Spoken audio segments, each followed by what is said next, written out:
Day 2 of potato recipes is my ultimate favourite, Pom Anna. It's delicious, crispy and crunch. I love it. First of all, get your potatoes peeled, sliced nice and thinly, into water just whilst you get your pan ready on a medium heat, butter, oil.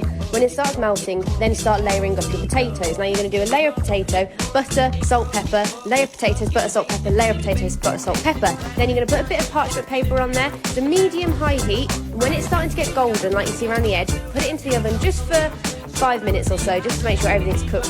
Then flip it over, and this is honestly one of the best, most delicious ways to eat potatoes. You'll thank me later. Day 6 of 25 potato recipes. We've got fondant de pomme de terre, or as I would call it, a potato fondant. Now, you want to peel your potatoes, get them cut down to the same length and similar width if you can. Just trim them up as however you need to. Then get some butter into the microwave and then set it in the fridge. This is a quick way to clarify the butter. Poke a hole in it and get all that milky bit out and you've got clarified butter.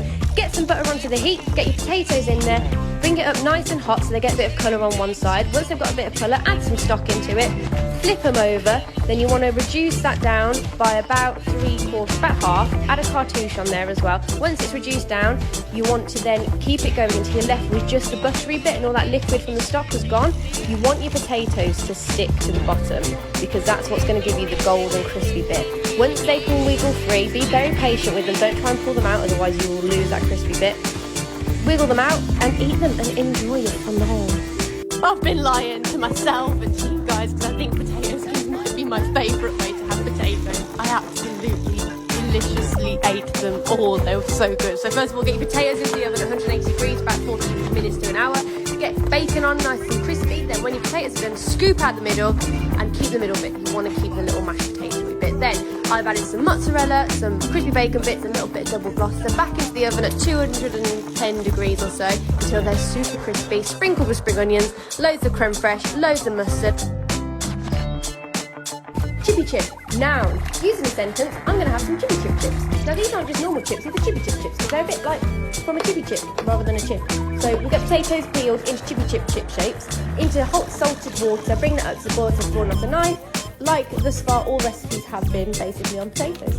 Again, you want to steam them off a little bit, give them a toss, and into hot oil at 140 degrees. Get them out, drain them, and then into hotter oil at 180 to 190 degrees so they're golden and crispy and fluffy in the middle. Just absolutely delicious. Loads of salt on there, vinegar and ketchup. Now I think ketchup's the best, but try and change my mind. All these garlic cheesy jackets are going to change your life. And then follow the potatoes in foil with a bulb of garlic into the oven at 180 for an hour. Take them out, take the garlic out, put the potatoes back in. Then Philadelphia, salt, pepper, sugar. Then you want melted butter, crush up those beautiful garlic cloves, parsley in there. Get your potatoes back out. You're going to cut them into 6 little triangles. Then fill them up with all that Philadelphia stuff. Smother them in the garlic butter. Put them back in the oven at 200 degrees for at least 20 minutes so they're nice and crispy and absolutely delicious.